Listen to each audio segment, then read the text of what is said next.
Good afternoon, everyone. Thank you so much for joining us for our Passive Income Active Wealth Show. I am Bill Fairman. This is Wendy Sweet, and that is Jonathan Davis. And I'm not pointing them to him. You can figure out who's who. We are Carolina Capital Management. We are a lender, and we lend in the Southeast. If you are a borrower interested in borrowing money, go to our website, Not carolinahardmoney.com. Click on the Apply Now button. If you're a passive investor looking for active wealth returns, then click on the Investor tab. nicely done. Thank you. Yes, you've only said that once or 200 times. Don't forget to like, still mess subscribe, up. share, hit the bell. That's in my nature of this. Yeah. Sorry. By the way, we do have a question section. It's either going to be on the right or underneath, depending on the platform you're viewing from. So you can ask questions, make very nice comments. Yeah, don't give us anything bad. We can't handle that live. That's right. So this is the second hour. If you missed the last hour, it will record, and you'll be able to watch it on Watch it and whatever tell all your platform friends that you about had. it. That's right. It was our Ask an Ugly Question segment. It was awesome.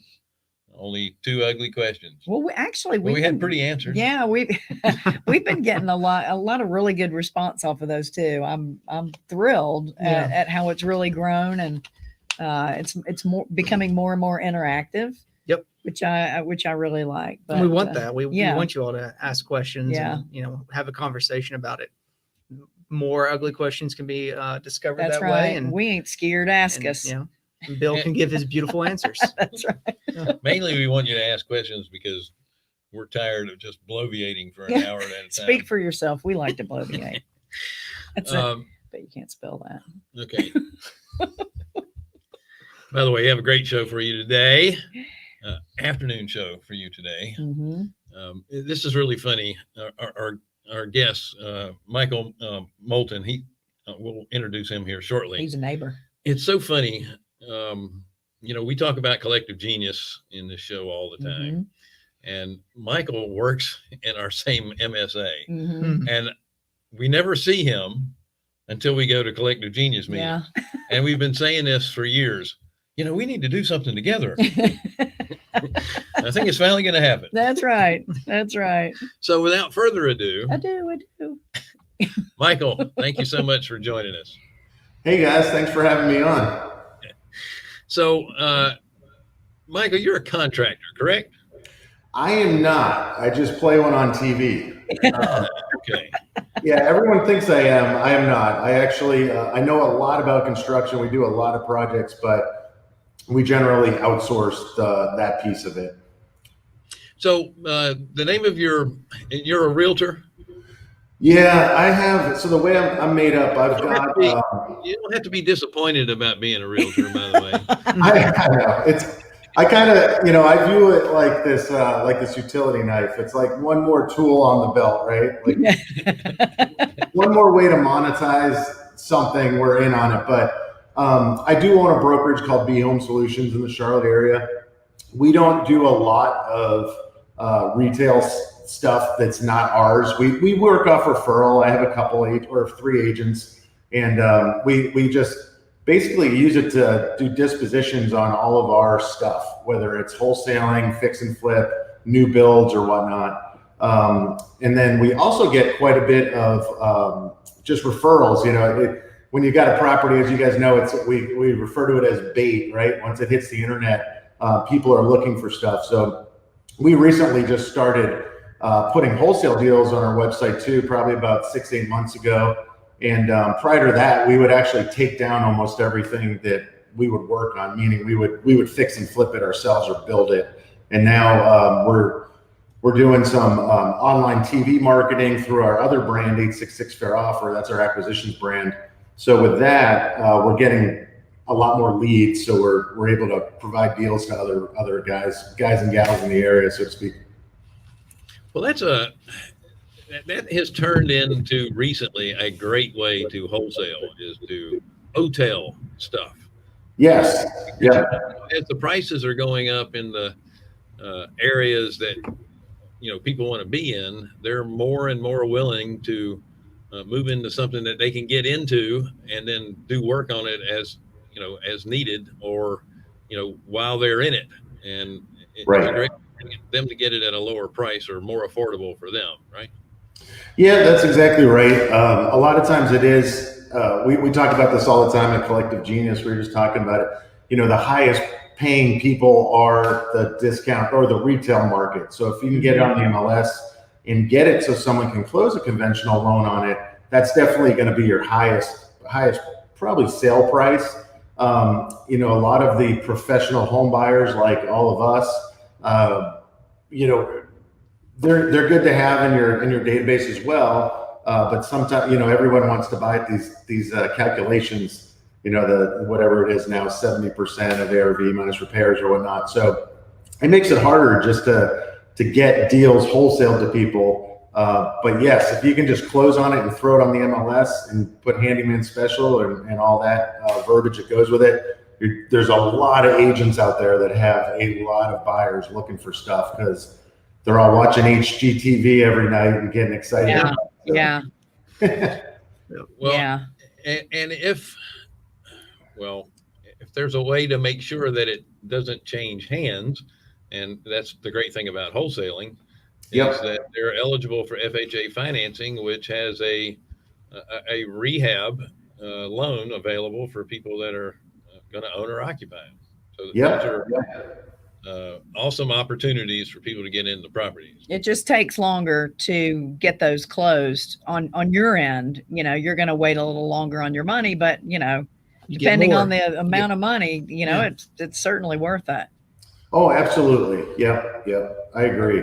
And like running a high marketing channel, and we're not anywhere near a lot of the guys that we all hang out with as far as marketing spend per month, but you have to be able to monetize in other ways. So we're, being able to list things on the MLS just for like being able to do brokerage services. We have our other company, which is Be Home Solutions, we can refer to. So that is, we're actually did quite a bit of training on that this week. We're doing more of that now so that we can increase our TV spend as we, the elections get now. I don't know if it's actually over. We don't know, but at least the marketing one is over. I think if I heard another Tom Tillis ad, I was going to jump out my window. But it's just kind of funny because now I think the TV ad spend is back to normal. Before, everything was manipulated by all the political spend, and we watched our leads coming down for the last 2 months with TV ads. So it's just interesting kind of seeing how it plays. It's all starting to work its way back up again.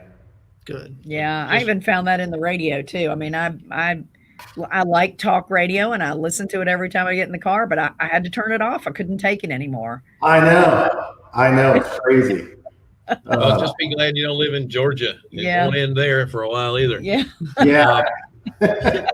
So tell me how you got started in this business in the first place.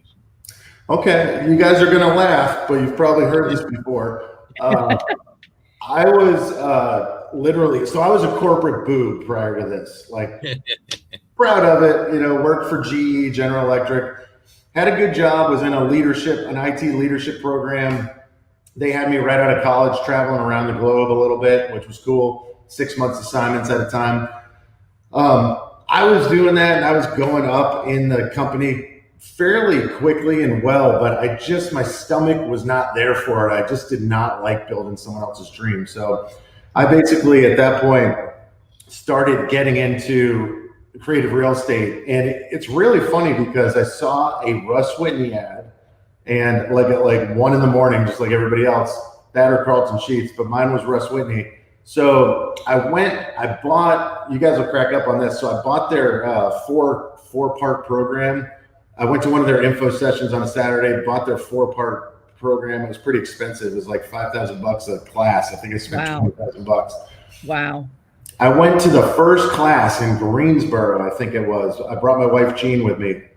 I'm like, we didn't have kids at the time, so I'm like, let's go for the weekend up there. And so this one woman teaching the wholesaling class says, there's this local thing in all your areas called a REI.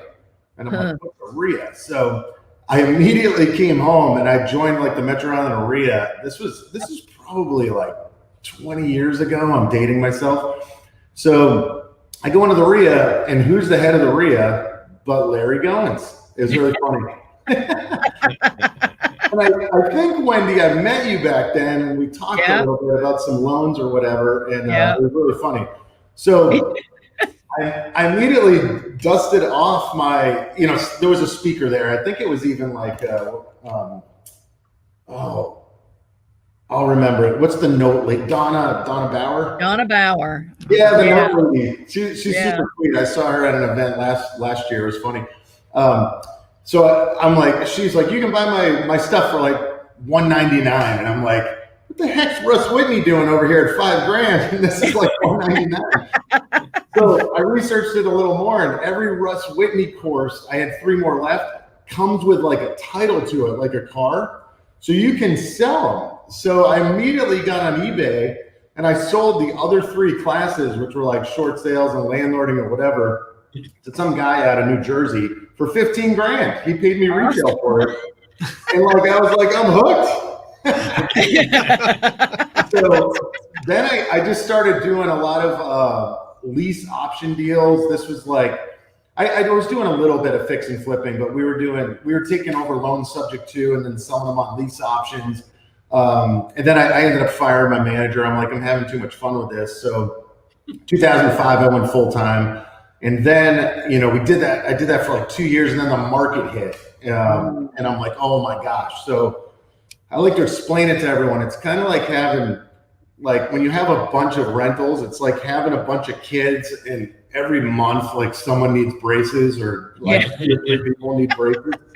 So all of a sudden I started getting these calls, and I think I had like 10 at the time. And I get these calls from these subject to buyers, or these lease option buyer tenants that were in, like, a lot of my stuff was in 28269, 28262, like the university area, very transient area.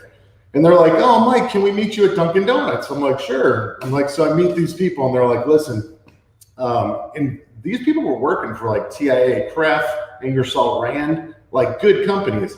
And they're like, I hate to tell you this, but I'm not going to be able to pay you. Like, I'm like, all right, well, when are you going to be able to pay me? They're like never. I'm just telling you, like, I got fired. I'm going to protect my family because that's what I need to do. You're going to have to file eviction. I'm going to stay in here until the last second. And I'm like, we're just telling you to your face, we're going to screw you over. And I'm like, but come out of that, I'm like, holy cow, I wasn't even like a bourbon drinker at the time, but I think I would have been.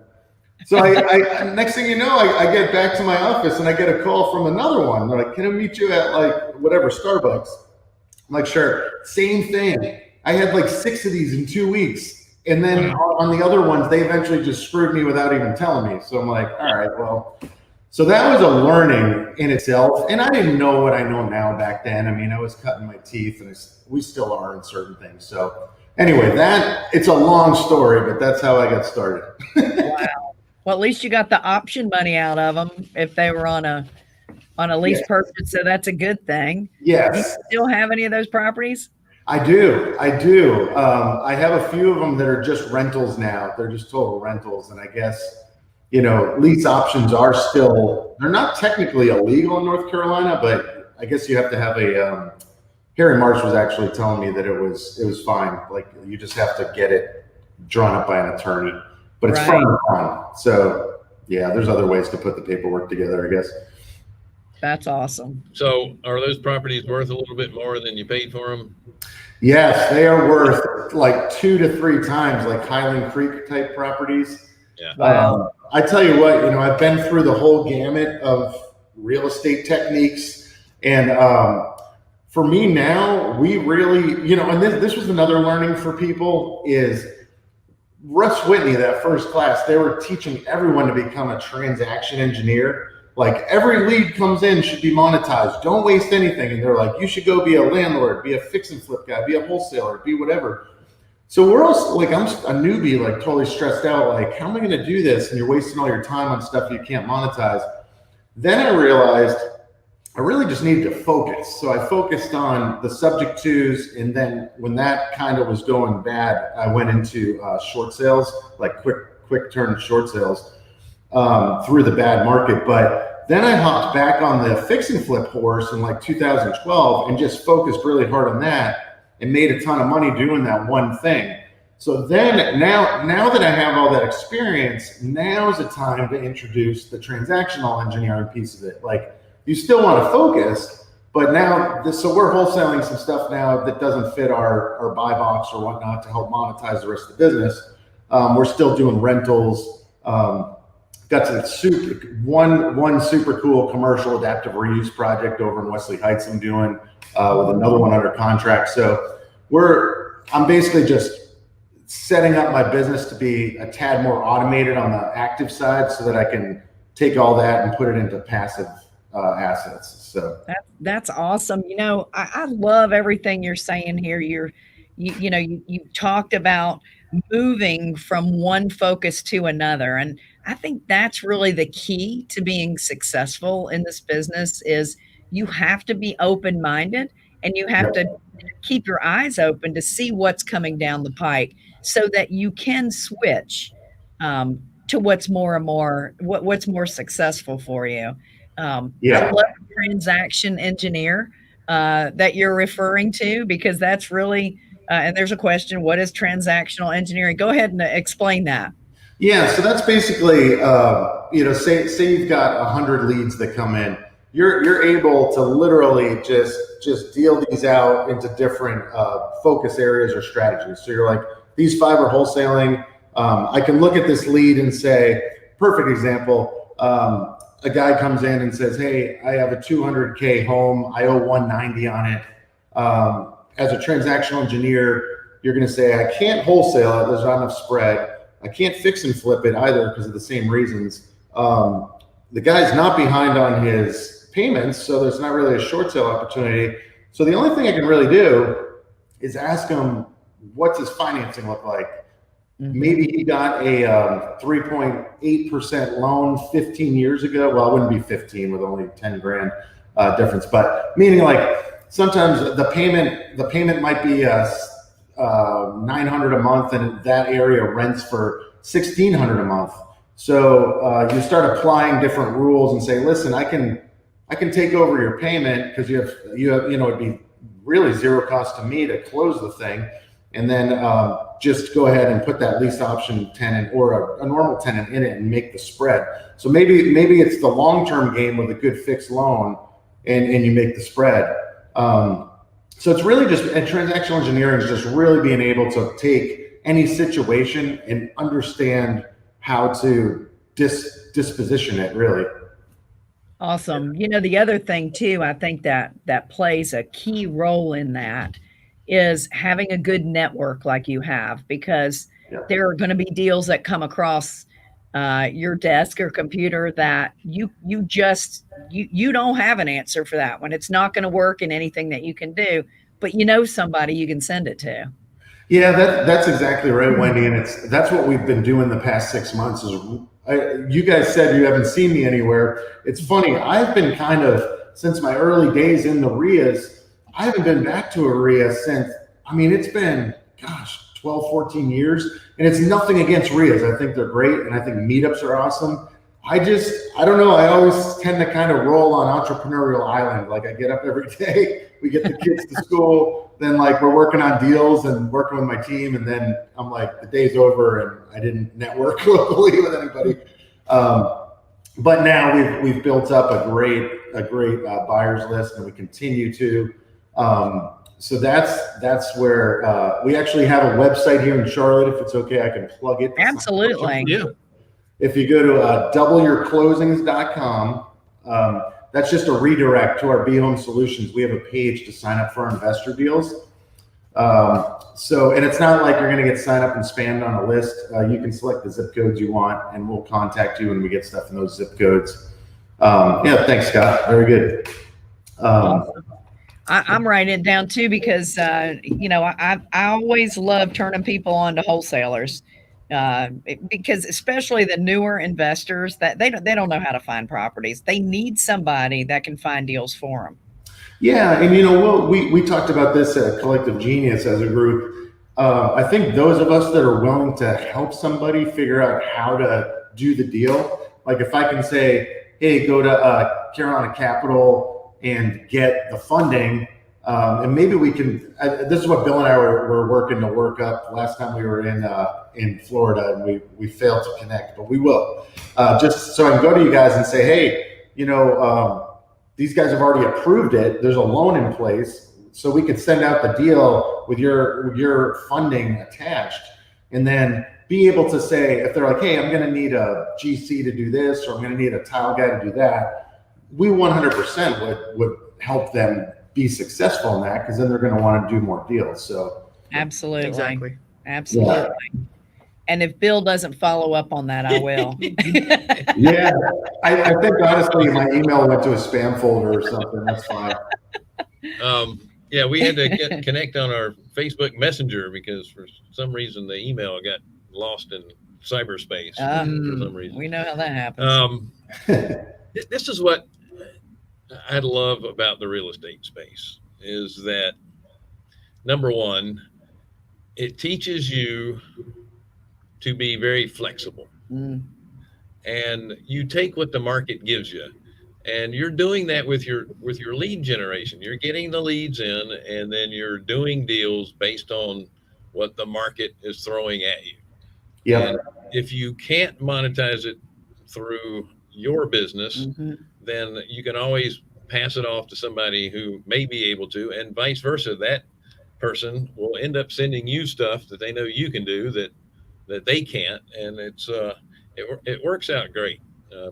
By the way, in this last show that we did earlier today, we were talking about diversifying your revenue streams, and sounds like you're doing a great job of that. Oh yeah, that's good. Yeah, it's interesting. Like I like to buy roached out single wides on lots. There's a lot of people that don't like to do that. So everybody's everyone's buy box is completely different. So I think what you said earlier, Bill, just knowing who and what they want to do to or what they like to get, because so if I can make this point, I guess I'm becoming a veteran, I'm dating myself again, and always learning, but you can fix and flip or wholesale and make a big stack of cash and buy everything you need in life, which is cool. But I will agree that rentals or some sort of, or loans, something that's more passive is really, especially if you're talking about rental properties over time, like you said, Bill, like that house I bought subject to in 2006 in Highland Creek is now worth like twice what I paid for it. Right. So I think it's a good mix. I don't think you want to have all of one thing. I really don't, especially if the market shifts. But adding that flexibility back in is really the key, I think. Well, we are prejudiced because we're lenders, but we like that long-term passive to be on the note side of things. Sure. So we can control the asset without being responsible for it and still get that passive cash flow. Yep. I agree. You don't get any of the tax write-offs that you get with owning the property. Or the appreciation. Yeah. Or the appreciation. But each method has its pros and cons, and in our particular case, we're always talking about return on effort, and yes, I want to put as little effort in it as possible. I know. We work our butts off. We do. Like I tell everybody this all the time. I was talking to one of my private lenders yesterday. I said, if I retired today, I'd still want to build stuff. Like I love building stuff. I don't know what it is. Like I could show you outside my window here. I'm building a pool cabana, like just because I like to do that when I'm not building stuff Monday through Friday. I build Jeep projects. I build truck projects. I just love building stuff. So I think even when I retire, I'll still have my finger in it a little bit doing something. But maybe my sons, they're 8 and 12. Maybe they'll take over if they're competent enough, which we're training them to be. So.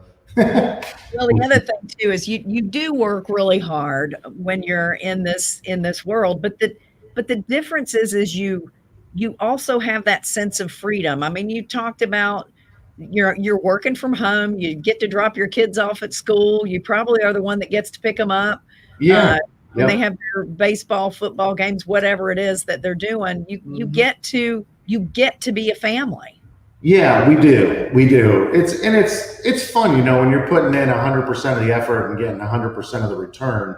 Not like when I was a GE guy, I put in 100% of the effort and they promote me, but it's like we'd work on projects for 2 years and they'd cancel them last minute because the leadership changed and they're like, it's not a priority anymore. I'm like, that is so not rewarding at all. Do that. That is frustrating. Plus, your kids get to know, number one, what it's like to be an entrepreneur. Yeah. That sense of freedom that you get, and they get to see what you're doing. I mean, they get an opportunity to learn, is it something that they would be interested in? Yeah, exactly. They've seen it. We'll bring them over to properties and, and send them. If anyone's gotten littler kids, like ours are 8 and 12, but there's this green light app and it's a debit card.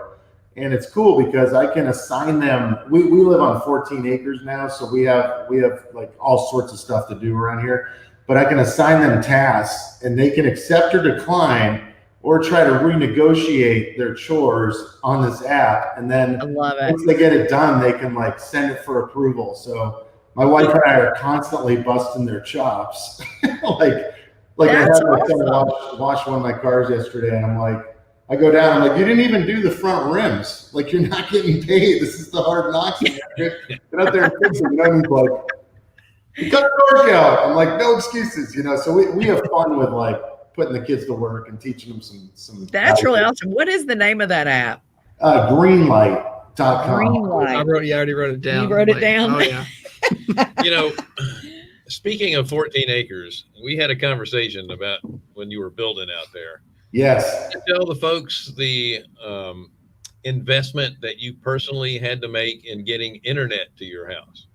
Oh my gosh, this was insane. I won't mention anyone's name, but this company rhymes with rectum. No.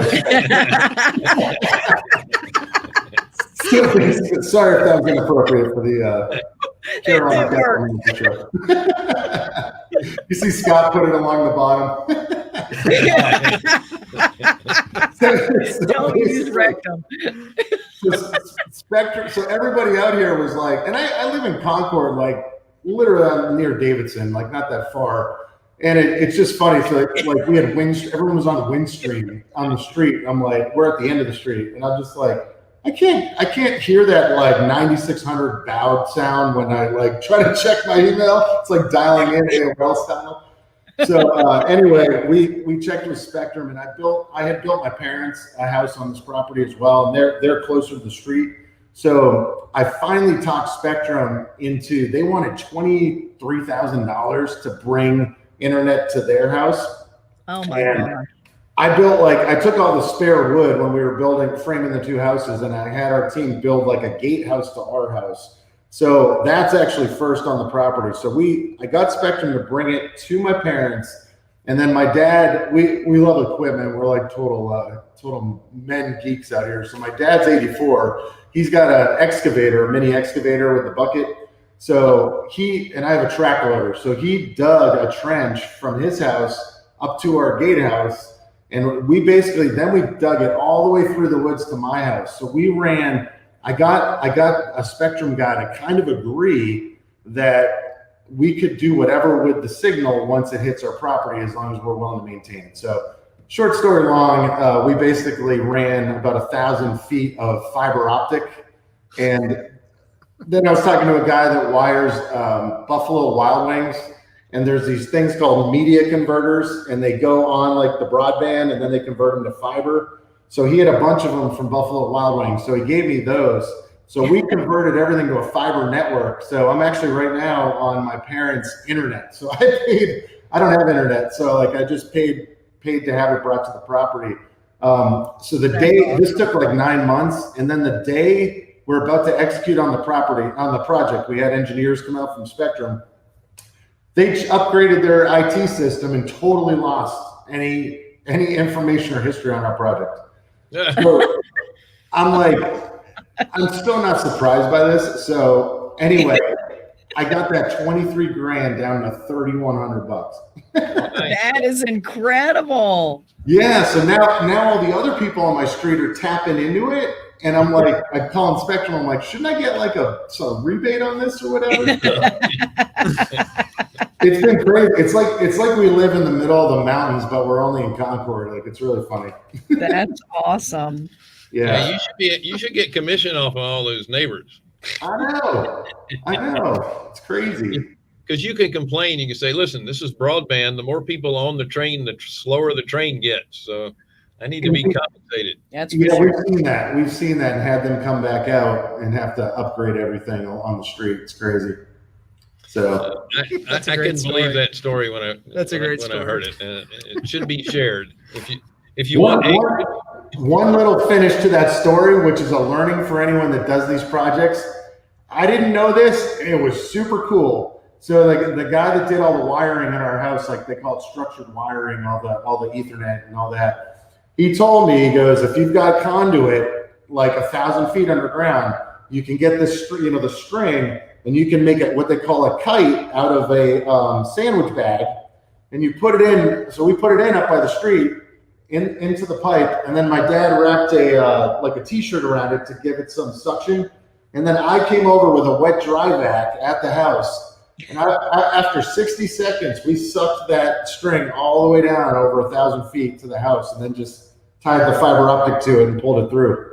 That's amazing. My husband did that at our house. Oh, did he? Yeah. He used to bury cable when he was young, working for electric companies. So he knew how to do that. And that worked out really good. He's a great inventor. I'm still amazed that your first flip deal was a Russ Whitney course. That you didn't flip real estate, you flipped a course. And that's just amazing to me. At the time, we were really scraping pennies together to get this going. And I was like, 20 grand really hurts. And then I guess when I went to the REI at the time, the value of the speakers, like Richard Roop came in, and I became friends with Richard and did all his courses and all his stuff, and used to be on his stage as like a deal maker. They'd have people like, what's working best? I'd be up there for probably 5 years, and I met Richard here. So it was just kind of funny, like, yeah, you find your different paths. Yeah, I always tell people that, listening to these gurus, there's so much good information out there, and there's people that are really teaching great stuff. And if you ever want to buy a course, check it on eBay first, because you'll find it used all day long. Yeah. Or find people that may have it. That's why it's good to go to these groups, because there's other people that have it that would be willing to rent it to you or share it with you. And and that's really, really important. But really just getting involved in your REIA like you did in the first place. There's some groups out there that you can hook up into, and you don't have to spend 20 grand to learn the business. I had people come to me for loans that didn't qualify for the loans because now they were 20, 30, 40, 70,000 is the highest I heard in debt courses. I know I heard Fortune Builders, not to drop any names because they're good dudes, but they have like a 70K course right now. Yeah. And believe me, I believe in paying for education and mastermind groups and all that. I believe in all that because we have a lot of friends, all of us that are successful info marketers and coaches. But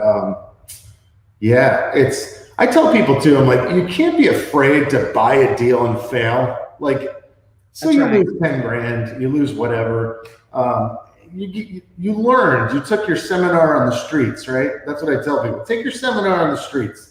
Yeah. You're going to have to figure it out. If you, like, I bought a warehouse in Wesley Heights. I had an idea what I'm going to do with it, but like, I've never done it. So I'm doing an adaptive reuse, just went through a rezoning.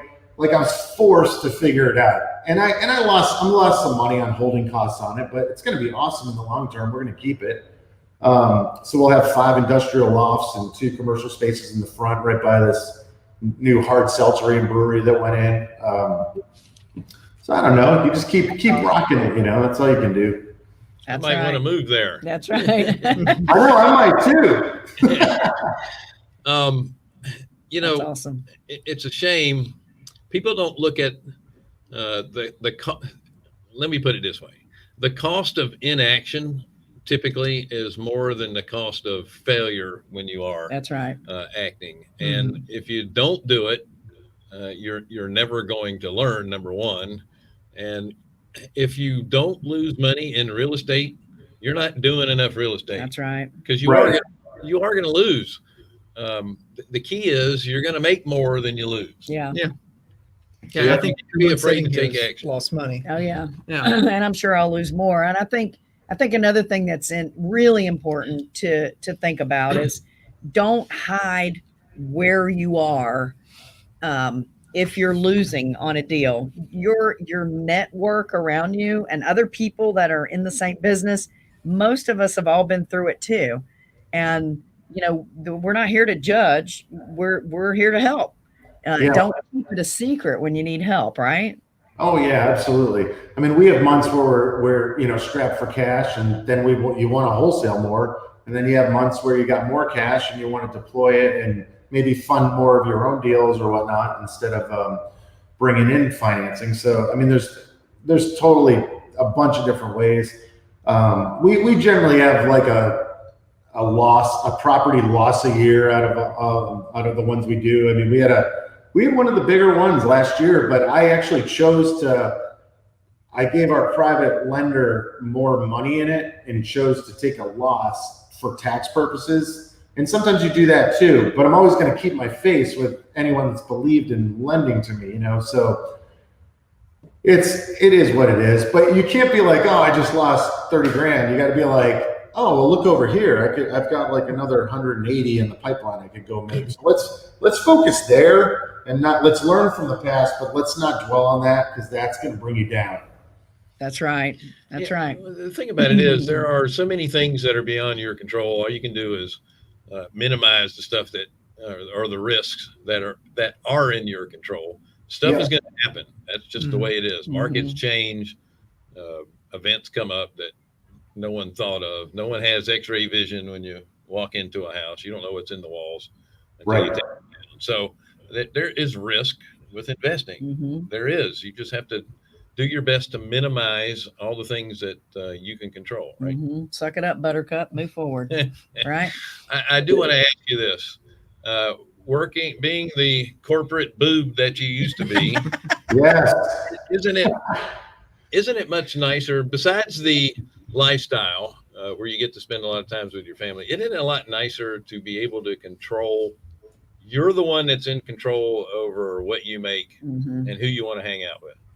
Yep. That is correct. And I will say this, because we are all friends with very high powered people. And we're also friends with people. I think most recently in the past year, I've noticed a lot of my close friends in the real estate space nationwide.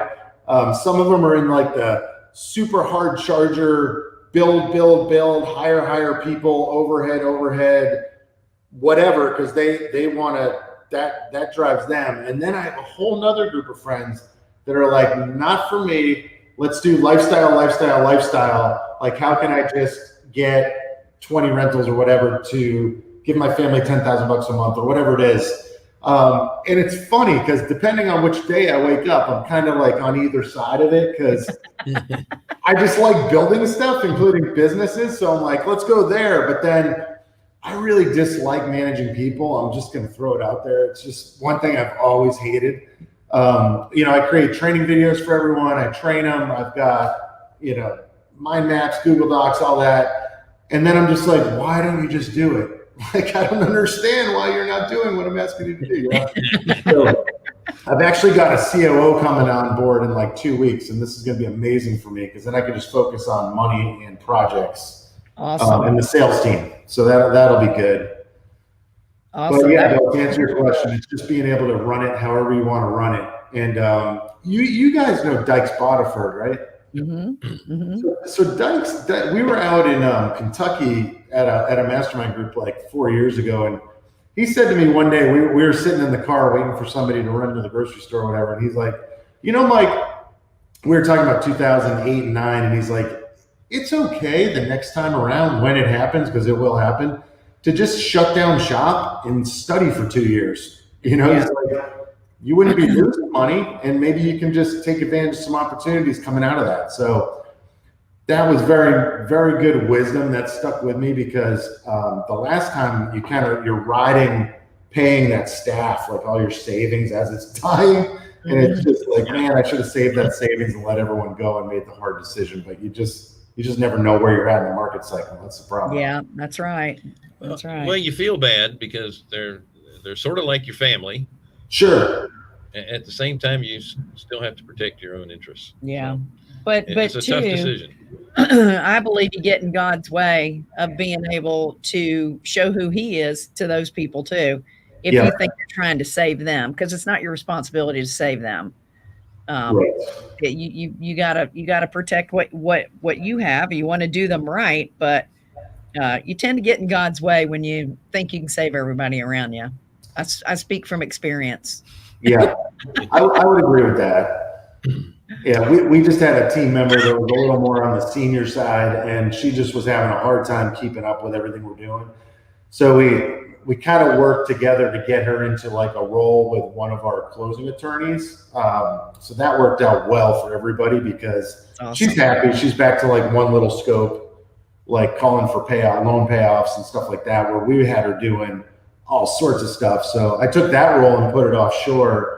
And not only am I at like 25% of her salary in that role, I've got like a younger buck that's ready to rock and roll every day, so it's like just a change in attitude. So I think my point is, if you can, that woman was with me 8 years. So it's wow. I think it's just like, if you're just trying to help people, if you don't address it, it can get very toxic. I was getting frustrated that stuff's not getting done right, or forgetful things are happening. And then I'm like, it's frustrating.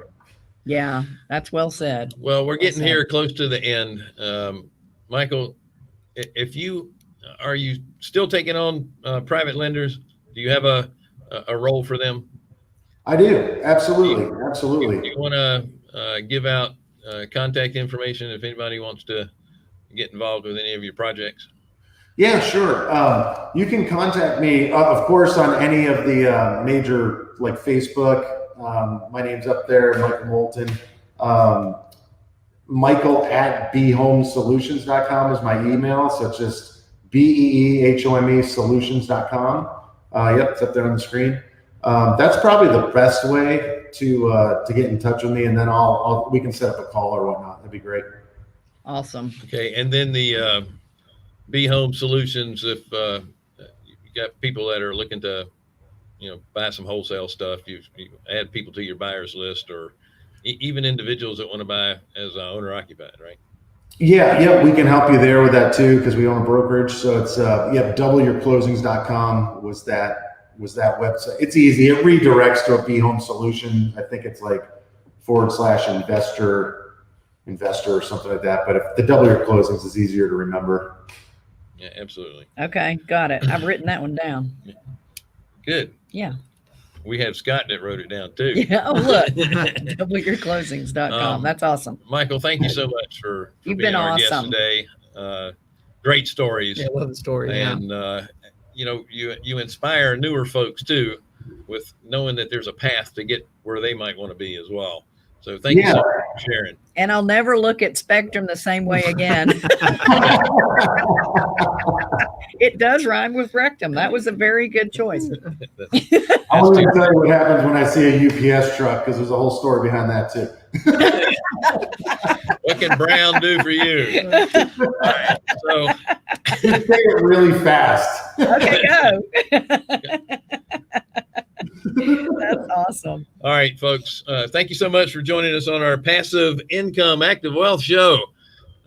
If you are a borrower and you're interested in borrowing some money, go to carolinahardmoney.com and click on the Apply Now button. If you're a passive investor or any kind of an investor, looking for passive returns, click on the the Investor tab. Good Lord, I'm losing it. Aren't you speaking at the REI group tonight? Yes, I am. Yeah, Metroline REI. If you're going to it tonight, you can. Don't forget to like, share, subscribe, and hit the bell. We are Carolina Capital Management. Thank you so much for joining us. Have a great day. See you next week.